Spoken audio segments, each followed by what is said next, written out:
Friends, ఈరోజు మేము homemade panipuri చేసుకున్నాను అనమాట. ఇప్పుడు నేను మీకు హోమ్మేడ్ పానీపూరి చూపెట్టబోతున్నాను. చూడండి, ఇవి పానీపూరి.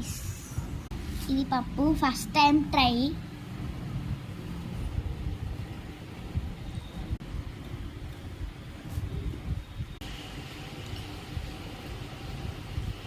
ఇప్పుడు నేను టేస్ట్ చేయబోతున్నా. టేస్ట్ ఎలా ఉందో మీకు చెప్తాను. ఫస్ట్ ఒక్కదానికైతే హోల్ పెట్టుకున్నాను. ఇదిగోండి, ఇప్పుడు పప్పు వేసుకోబోతున్నాను.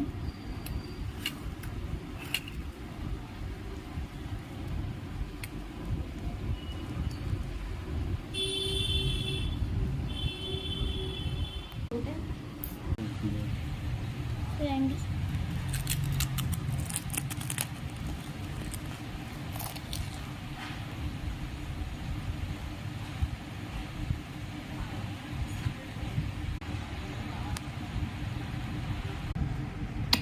చాలా బాగున్నాయి ఫ్రెండ్స్. మీరు కూడా ఇప్పుడే ట్రై చేయండి. బాయ్.